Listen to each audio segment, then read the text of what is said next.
What's up YouTube? How are you doing today? Chana D, your Techno Dad here, and in this video I'm going to go over the 4 things you need to consider when buying that TV for Black Friday this year. And we're going to get into it right after the jump.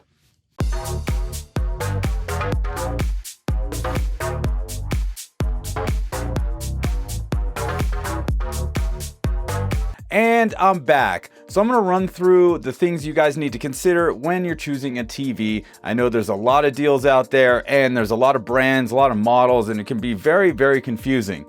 So I'm going to break this down for you guys to help you make that purchase decision this Black Friday or this holiday season. If you really don't want to wait for Black Friday, they actually have some discounted prices right now. I'll get into pricing later on in the video, but let's start off with number 1. Coincidentally, it's budget. All right, so I like to kind of divide up these TVs into 3 segments. The budget level being under $1,000, and mid-range TVs being from $1,000 to $2,000, and premium TVs $2,000 plus.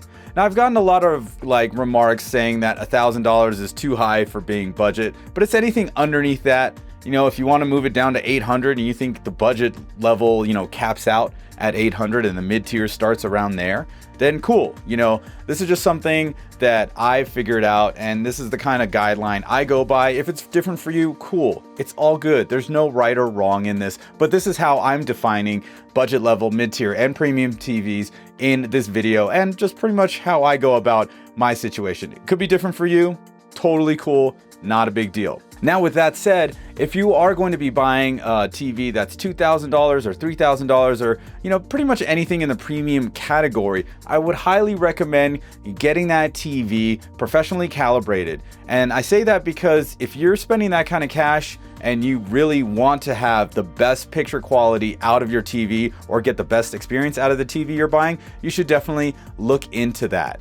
Now, I got my E9 OLED from Value Electronics, and Robert over there, he has a team of ISF certified calibrators, and what they do is they go through, of course there is an extra charge. I think they charge $600 for that. They actually do a panel check. So what happens is they look at the panel, make sure there's no dead pixels, make sure the screen uniformity looks good, and if it passes their little quality check, then they move on to actually calibrating the TV, and then they calibrate all the TV stuff, and then they send you the TV and all the graphs and everything like that. And the TV looks amazing. I'm actually going to do a full review on the E9 and their calibration, so look out for that. But anyway, if you're going to spend $2,000-$3,000, what's an extra $300 to $600 to get it calibrated professionally?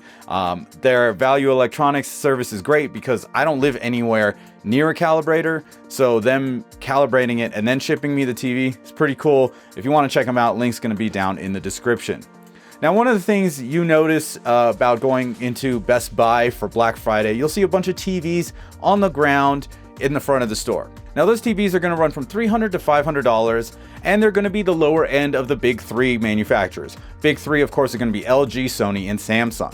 Now, you can get some of these TVs. They aren't bad, but they're not great. So it depends on what you're looking for. If you're trying to get a new TV for your kids' room and you want to spend $1,000, or $600 or $800 or more than that, these $300, $400 TVs at the front of Best Buy, in the beginning, soon as you walk in the door, those are fine for that. But if you want something for master bedroom for you and your wife, or if you want something for your living room and you want a nice picture quality, you're going to have to bump up to that mid-level tier. I feel, and this is just my opinion, but I like to go by this guideline. If you're looking for one of the big 3 manufacturers, LG, Samsung, or Sony, you should, at the very minimum, be in the mid-level tier, because that's when the TVs start getting better. Once you start spending $1,500 up, that's when the TVs start getting better. Now, if you want to stay in the lower end of the budget category, or maybe the mid, a $600 price range, definitely look at the Chinese manufacturers like Hisense, Vizio, and TCL, because you're now going to get more bang for your buck. Feature-wise, picture quality is going to be decent and better than those budget level LG, Sony, Samsungs that are on the floor in the front of Best Buy when you walk in. So that's why I said that in the previous video, and a lot of people are like, no, I like the MU series, that looks really good. it can look good. A lot of coaxing, you know, a lot of things that people need to understand is when you buy those top tier premium TVs, you have to fiddle with it the least, right? That's like, it's like an audio system that you get in your BMW as opposed to an audio system you get into a car that's like a quarter of the price. Like, you know, it's going to be different because you're paying more and there's less you have to mess with on the more expensive one. A couple more points in the budget aspect of buying a TV is that make sure you know the current pricing of the TV that you're looking to get, and maybe the current pricing of the TV like just a hair better, because you might be able to get that for a better price during Black Friday. Or just knowing the current pricing is great, because if you know the current pricing and then you walk into like, you know, Best Buy or wherever, and you see their Black Friday pricing is the same, or just like $50 less or $100 less, cool, but not really a huge deal. So it's not very compelling to need to buy at that point in time, because as we know, the prices will go up a little bit, but they'll probably start trailing off once we get into, you know, January, February. Springtime is when they're going to announce all the new TVs. So things are going to start fluctuating then as well. So Black Friday might not be the best time for you to buy a TV if the TV you're looking at isn't at the right price or the price that you're looking to get. All right, so the last part in the budget is thinking about sacrificing screen size for better panel performance. What does that mean? Let's say you're looking at Sony's. If you're looking at a 75-inch X800G, you might want to go down to the 65-inch of the Sony X950G, as the pricing could be very similar, but you're going to get a better picture out of the X950G because it has better performance, it's got more features and all of that. So definitely keep that in mind. All right, moving on to number 2, this is viewing environment. Where is the TV going to be? Is it going to be in a living room with a lot of light? If that's the case and you watch a lot during the daytime, maybe OLED is not the best because it's better in a dark room. Is this going in a dark room? OLED's probably going to be awesome there. And is this going into a master bedroom, a kid's room? Is this just a outside kind of situation? Figure out where it's going to live and how that is going to affect its picture quality and performance. And this is going to change from person to person, from living room to living room, bedroom to bedroom. My living room has got 7 ginormous windows. I still rock an OLED because I like the way OLED looks. I love those deep, deep blacks. But in the afternoon when we are watching football or something else, sometimes we might have to jack up the brightness on the panel just to see everything properly. Not a huge deal. I actually have a preset set up, so I just go to that, boom, daytime preset, and then go back once the sun has gone down, or like the big bright time in the afternoon is over. And on to number 3, viewing habits. What are you going to be watching most on your TV? Are you going to spend 15 hours a day gaming? Are you going to spend a bunch of time watching the news? Are you watching movies? Are you, what are you doing? Are you watching in the daytime? A lot of people are like, I don't buy OLED because I watch all the time in the daytime. Really? Really, dude? Really? Are you retired or something? I don't know. I hear a bunch of excuses, run the gamut. Everybody's talking about all kinds of nonsense. So basically think about, what you watch or how you use your TV. I spend maybe 1 to 2 hours playing Call of Duty if I can, got a lot going on, if I can on the OLED, and it's a fantastic experience. Now, we do want to touch on OLED burn-in. Now, this can be an issue. Sometimes you can get it, sometimes you can't. It's just luck of the draw. There are things you can do to minimize that by just not putting a static image on the TV for hours on end. And I got these people commenting, oh, well, what? I don't want a TV to tell me what to do. If I want to pause the TV for 12 hours, I'm going to do it. Does that even make sense? No, it doesn't make sense at all. Anyway, I do play Call of Duty in the hardcore mode, so there is no map, so there's minimal HUD. So I think that also helps as well. My 2016 LG E6 OLED did not have any burn-in. I just got an E9 and I'm, loving life right now. But anyway, what do you guys do? Do you guys watch it during the daytime? Do you guys watch it nighttime? Is it more movies, or do you do everything about the same? Movies, TV, games. you know, you have to think about that, because if you want to do games more, you probably want a TV with low input lag, and maybe you want to, you know, go with an LCD LED TV because you don't want to actually risk any kind of burn-in and you just don't want to think about it, which is totally cool. I have a LCD LED TV in the bedroom because my wife loves to watch TV and go to sleep to it. And I've, you know, come home after a DJ event or a karaoke event and she's asleep and there's a screen paused on the TV. So exactly why I wouldn't put an OLED in the bedroom, even though it would be sweet at times, probably get some burn-in due to that. So just think about where the TV is going to live, and that's going to help you out quite a bit. All right, let's move on to number 4, and that's features. What features are going to be right for you, and what are the features that you're actually looking for? Now, I was a judge at the 4K TV shootout earlier this summer in New York for CE Week. Now, the Sony A9G OLED was crowned King of TVs 2019. There's a huge debate about that, so let's not get into that right now. I'm just saying that's the TV that won. However, I still bought an LG TV because I wanted HDMI 2.1. And all the inputs on all the 2019 LG TVs are all HDMI 2.1. It's the only company doing that right now, and that's what I wanted. I also don't like the Sony operating system. Love the LG operating system a little bit more. I'll touch on that in a second. And I also like the look of the E9, which is the picture on glass kind of thing. Super sexy. Now, if you guys don't know the HDMI 2.1 specs, I made a video about that. So I'll link that down in the description and with the card up top. So I did say operating system. That's one of my biggest pet peeves with Sony TVs. I just hate that Android operating system. It's real clunky. I'm watching some content. I hit the home screen and then the content goes away. So I want to still be able to watch something while I'm looking for something else. As this show is ending, I want to find out what else I can watch. You know, it's simple. At least it seems simple. On the LG, it's a simple overlay. On the Samsung, it's another overlay, so you can still continue watching your content or playing your game or doing whatever it is you were doing while you're looking for the next thing. With the Sony, boom. It just automatically stops everything and goes to the home screen. It's Android TV. And, you know, it is a good operating system. I just personally don't like it.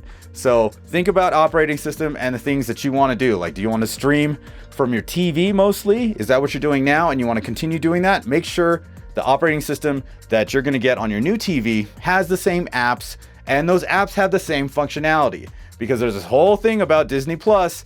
You know, not all the TVs will do Dolby Atmos pass-through with that app. So you got to check out those things if those are the kind of apps that you use. Just make sure everything's compatible and it works as it does now, because you don't want to like buy a brand new TV and be like, oh crap, my favorite app, Crackle, is doesn't do Oro 3D or whatever the situation is. I'm just making all that up. But yeah, make sure you know the new OS, if you're jumping OS or jumping from one TV brand to another, has everything you need app-wise. One of the other big features you want to look at in these TVs is high dynamic range, or HDR. And basically each TV manufacturer has different formats of HDR on the TVs. Samsung does not have Dolby Vision. They do have HDR, HDR10, HDR10 Plus, and I believe it does support HLG as well. Sony will do HDR10, HLG, and Dolby Vision. LG will do those three. And also, I think on the OLEDs, they will add Technicolor HDR. So yes, there's a total of 4 altogether.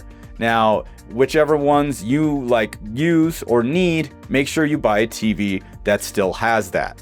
All right, guys, so I hope that helped you kind of figure little things out about the TVs and the technology these days. If you have any questions about it or some specific TVs, let me know down in the comments below. Right now, I'm going to go through my recommended TVs and pricing of them currently as of the shooting of this video. So around the $600 price range, we can get a 55-inch TCL R625 or the 65-inch Hisense H8F. Now, both of these TVs are made by Chinese manufacturers, and I think you'll get a lot more out of these than the Samsung or Sony counterparts. Now, those are the Samsung Q60R and the Sony X800G.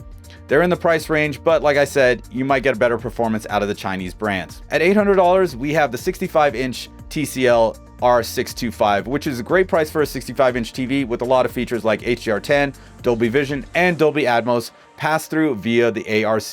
It's also a Roku operating system, which is really nice. At $900, we have the 65-inch Hisense H9F, and it's been getting some rave reviews. I saw it at CES 2019, but have not had one in to review. Coming in at just under $1,000 is the 55-inch Sony X950G, and in the same 55-inch size is the Samsung Q70R. Now these two TVs are pretty much on par with each other. I think the Sony X950G edges it out just a little bit in picture quality.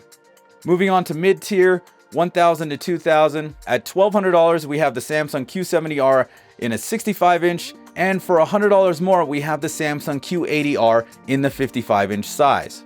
See, this is exactly what I was talking about earlier. For $100 more, you get the better panel, but we are sacrificing by moving from a 65 to a 55-inch TV. So, these things are happening, so just make sure you know what it is you want and what you're, going to sacrifice. Are you going to sacrifice smaller screen size for a better picture, or do you want to go larger screen size and you don't really care about the pictures too much? You just want that large format.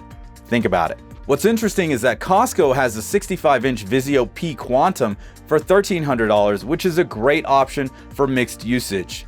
Lots of great features like HDR10, Dolby Vision, and full array with local dimmings with over 380 zones. That's crazy. They'll give you those deep blacks kind of like an OLED, and they even have a 75-inch for $1,600. Definitely something to look at this year.